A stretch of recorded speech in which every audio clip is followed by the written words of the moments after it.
कभी आपने महसूस किया है कि हमारे अंदर ही एक जंग चल रही होती है, एक ऐसी जंग जो किसी को नजर नहीं आती, एक ऐसी आवाज जो हमें मुसलसल बताती रहती है कि हम काफी अच्छे नहीं हैं।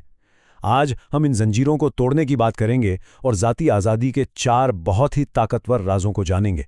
और ये सवाल कि हम खुद अपने सबसे बड़े दुश्मन क्यों हैं, बहुत गहरा है। आखिर ये आवाज़ आती कहाँ से है जो हमें हर वक्त जज करती रहती है, जो हमारी हर गलती पर नज़र रखती है? इसकी जड़ें दरअसल हमारे बचपन में हैं। किताब द 4 एग्रीमेंट्स में इसे डोमेस्टिकेशन यानी पालतू बनाने का अमल कहा गया है। जरा सोचें, बचपन से हमें सिखाया जाता है कि कैसे बर्ताव करना है, क्या सोचना है, क्या सही है और क्या गलत। ये माशरे का बनाया हुआ एक ख्वाब है जिसे हम सच मानकर जीना शुरू कर देते हैं। और इसी तरबियत की वजह से हमारे अंदर एक जज बैठ जाता है। इस जज के पास एक कानून की किताब होती है जिसमें वो सारे उसूल लिखे होते हैं जो हमें मुआशरे ने सिखाए हैं। और जब भी हम इन उसूलों के खिलाफ जाते हैं, ये हमें सज़ा देता है। और जहां एक जज होता है वहां एक विक्टिम यानी मजलूम भी होता है। और वो मजलूम कौन है? वो हम खुद हैं। हम इस जज का फैसला कबूल करते हैं, शर्मिंदगी महसूस करते हैं और ये यकीन कर लेते हैं कि हम में ही कोई कमी है।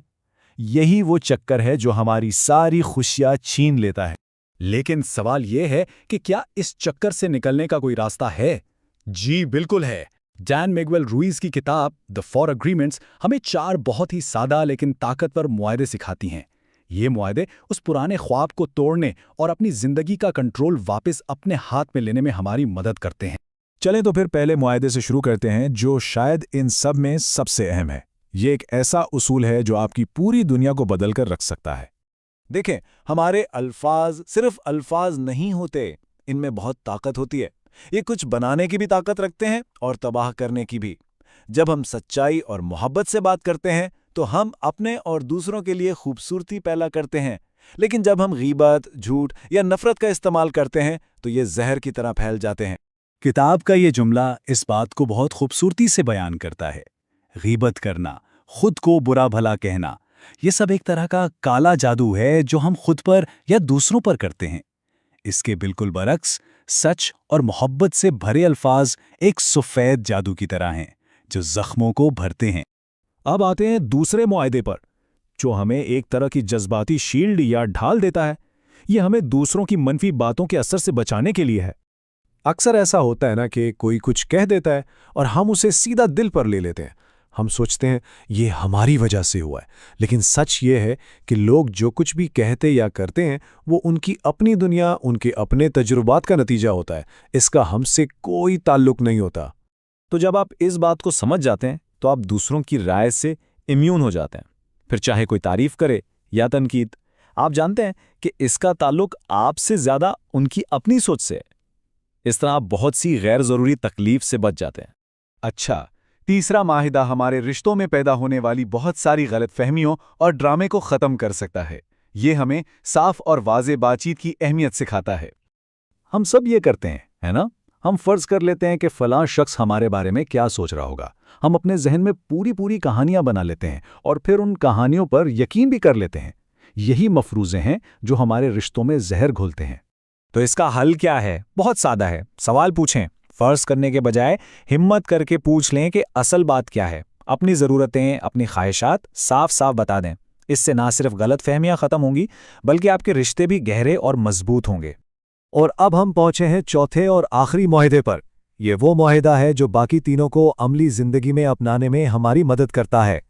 देखें, अपनी बेहतरीन कोशिश करने का मतलब हर वक्त परफेक्ट होना नहीं है। इसका मतलब यह है कि किसी भी लम्हे में आपकी जो भी हालत हो, आप उस हिसाब से अपनी पूरी कोशिश करें। जब आप खुश और सेहतमंद हैं तो आपकी बेहतरीन कोशिश कुछ और होगी, और जब आप थके या बीमार हैं तो वो कुछ और होगी, और ये बिल्कुल ठीक है। और यहाँ तवाज़ुन बहुत ज़रूरी है।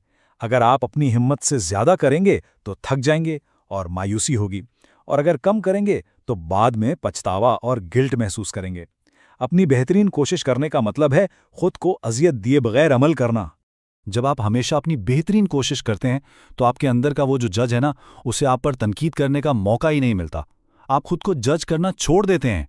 आप सिर्फ अमल करने और इस सफ़र से लुत्फ़अंदोज़ होने पर तवज्जो देते हैं। तो ये हैं वो 4 मुआहदे। یہ صرف کچھ اصول نہیں ہے، بلکہ یہ ایک نئی زندگی جینے کا طریقہ ہے، ایک ایسی زندگی جہاں خوف نہیں بلکہ محبت ہو، جہاں تکلیف کی جگہ سکون اور خوشی ہو۔ یہ اپنے لیے زمین پر جنت بنانے جیسا ہے۔ تو خلاصہ یہ ہے، پہلا، اپنے الفاظ اور سوچ کا خیال رکھیں۔ دوسرا، کسی کی بات کو دل پر نہ لیں۔ تیسرا، مفروضے بنانے کے بجائے بات چیت کریں۔ اور چوتھا، بس ہر حال میں اپنی بہترین کوشش کریں۔ یہ ایک سفر ہے، کوئی منزل نہیں، لیکن ہر قدم آپ کو آزادی کے قریب لاتا ہے۔ اور ان سب کا مقصد کیا ہے؟ مقصد صرف ایک ہے کہ ہم اپنی زندگی کو، اپنے ذہن اور جسم کو اپنی مرضی سے اپنی شرائط پر جی سکیں، ان تمام اصولوں اور توقعات سے آزاد ہو کر جو دوسروں نے ہم پر تھوپے ہیں۔ آخر میں کتاب ہمیں ایک بہت گہری بات یاد دلاتی ہے، تکلیف میں رہنا ایک انتخاب ہے، تو پھر خوشی میں رہنا بھی ایک انتخاب ہے۔ یہ 4 معاہدے ہمیں ایک نیا انتخاب کرنے کا موقع دیتے ہیں۔ تو سوال یہ ہے کہ آج آپ کیا انتخاب کریں گے؟